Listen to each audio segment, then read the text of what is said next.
This question may shift the one thing that is blocking you from showing up consistently in your business. Imagine the feeling of clarity when I ask you this question, and it helps you to move forward with consistency, clarity, confidence, and all that jazz for your business. When I ask this question, I would love you to get a pen and paper, so you can do that right now. If you're listening to this and you're walking, save it, or go to your notes app as you are listening to this episode and write down this question as I say it. And then as you're listening to this podcast episode, I want you to write down any thoughts that come up for you. So this is a very interactive podcast episode. If you are walking or driving, if you're driving, what are you going to do? Pull over? Maybe. But write down the question, write in your notes app if you're walking, or pause at different times and then use your notes app or a voice memo app to record your thoughts as they come up for you. If you are listening to this and you've got the time, pause every now and again and use this as like a journaling episode. All right? Okay. This is the question.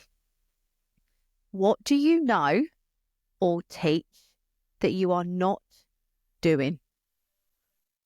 What do you know or teach that you are not doing? Now, if you are journaling at the same time as listening to this podcast, pause now so you can write down your thoughts.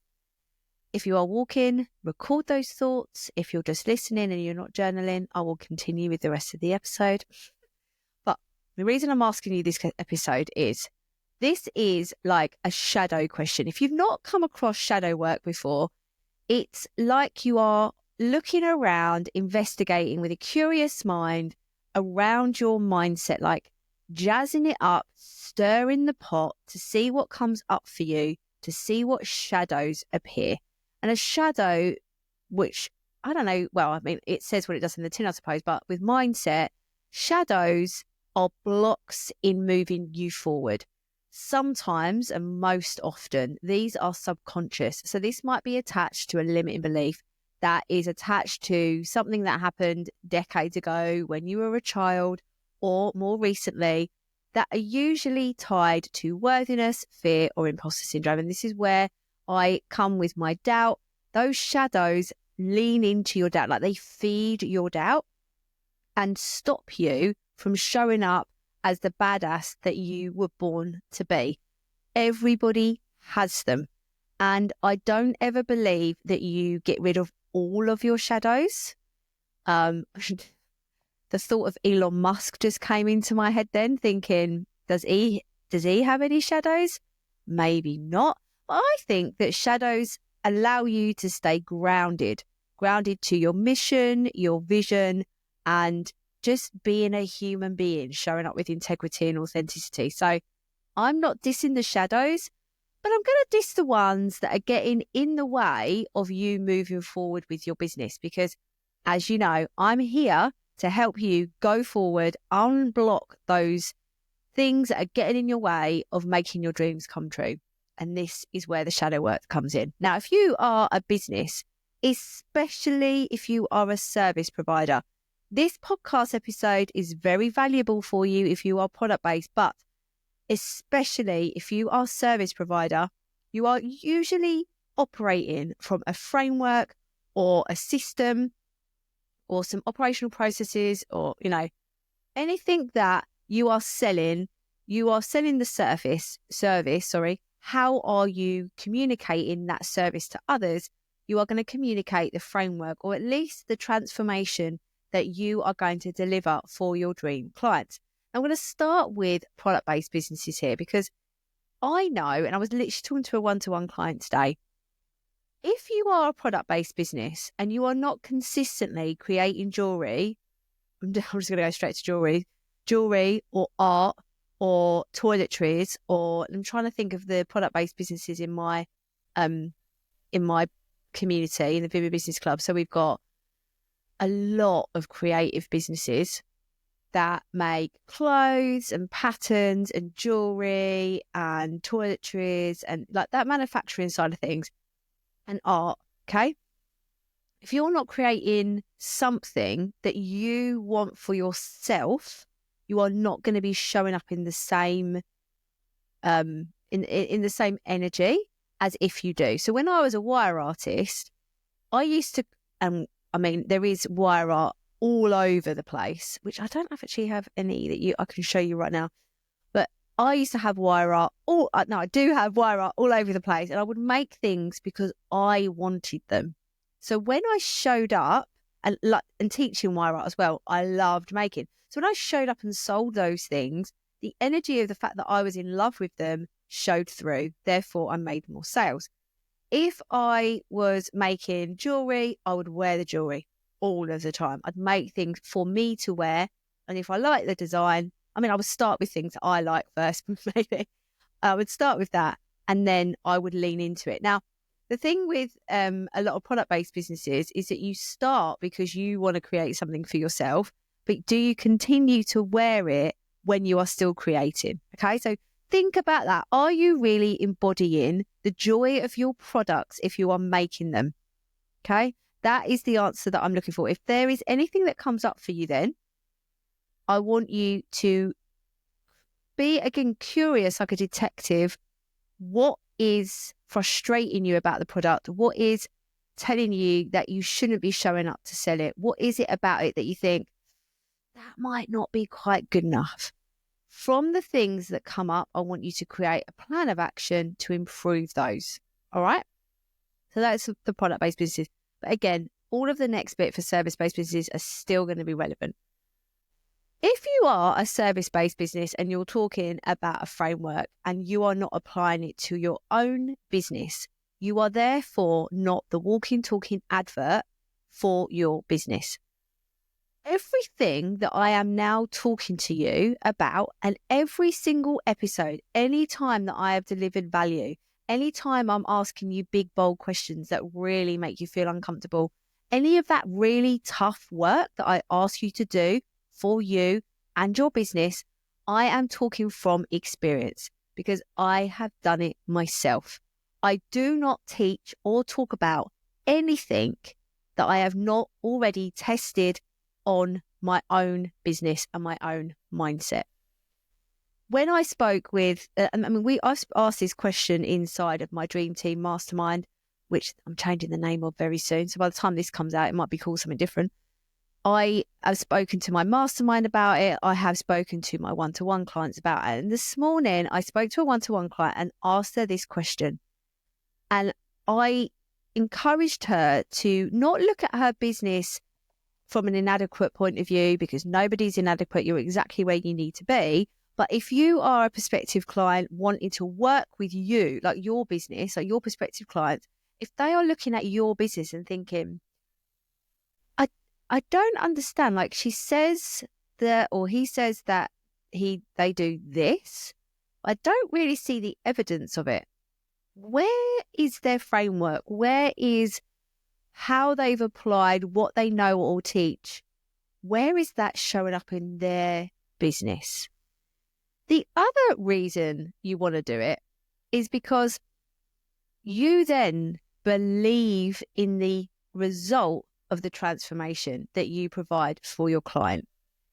I know with wholeheartedly belief, knowing, faith, trust, all of the buzzwords about that, I know down from all of my being that what I teach and how I deliver my one-to-one programs, my mastermind, the Vivid Business Club, my courses, everything makes a huge impact on getting you out of your own way or unblocking anything that's getting in the way of your dreams.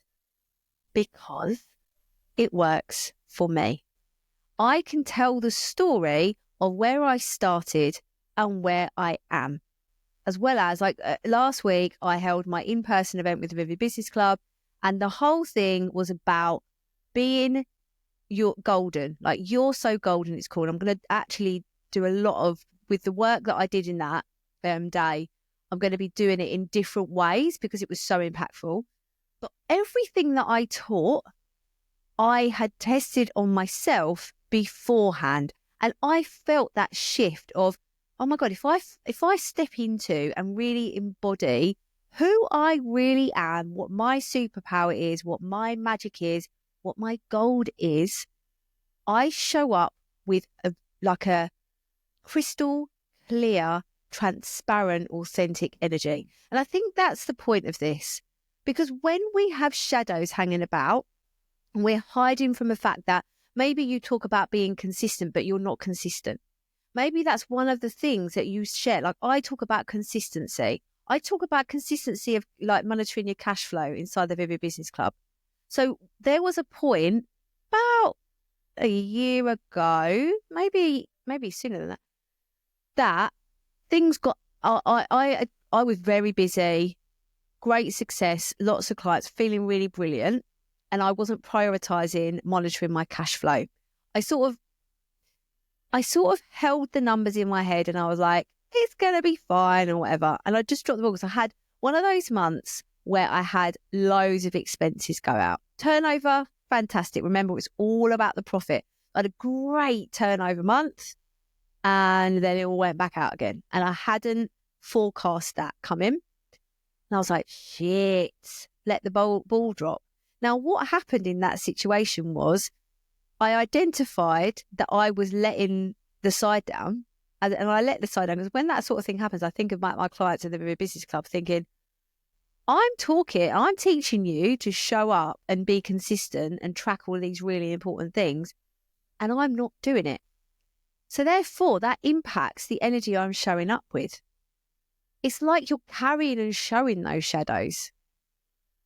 When I got over that and I'm like, right, let's get back to the drawing board. What do I teach that I'm not doing? Right, I'm not monitoring my cash flow every week like I should be. I'm not forecasting properly. I'm not anticipating income and revenue flow. So what do I need to do about it? I did it. Then I was able to teach with utter confidence, go, look, this is the system that works, that allows you not to be consistent. Allows you to be consistent. It allows you to get excited about looking at your cash flow. Because guess what? This system, what I've created for you, here's the spreadsheet, here's the resources, it's all in the Vivid Business Club, here's a lesson. You do all of that, you're going to have the power of consistency with your cash flow. What does that then allow you to do? Loads. So then when I was then thinking about, with my mindset, with journaling, for example, one of the members of the Vivid Business Club was like, how do you always have that energy and enough to support us and cheer us on? You're always like high energy, strong, resilient. I was like, because I do what I say to you. I show up, I do the warrior energy, I do the toolkit, I do the tough stuff, I make myself feel uncomfortable, I do the things that I'm trying. If I'm avoiding something just a little bit, I'm like, there's magic in what you're avoiding there, Claire. Get on with it. I do what I teach you. So that when I show up, I'm the most authentic, transparent, integral. That's not right, is it? No, loads of integrity to serve my clients. And that energy is what attracts new people in. I would love to hear what came up for you with this question. Please send me a voice note. I love a voice note on Instagram. Send me a voice note on Instagram. My handle is I am Claire Hill. Or send me a voice note on LinkedIn if you follow me over there. Add a comment, anything that allows you to move forward with this mindset shift. Because what's going to show up when you ask yourself this question, what do you know or teach that you are not doing? It's going to give you the power to move forward. It's going to give you a plan to move forward in order to make your dreams happen. And that's what we want, babe. We want to unblock everything that is in your way because you deserve to make your dreams come true. If you haven't already subscribed or followed, please do. We love it. It's like it's giving us a high five and we really appreciate it. And if you are interested in any one-to-one programs with me, I do have some availability opening up. The link is in the show notes, or you can just go straight to my website, clairehill.uk, and go and have a look at what I've got to offer, because This question is big, and it may be that you want a little bit of extra support to get to the bottom of it. And this is what I'm here to do. Have a wonderful rest of your day, babe. Speak to you soon. Thank you so much for listening to the No Rest for the Vivid podcast. Written, produced and hosted by Claire Hill, and music has been composed by my brother, Phil Vick.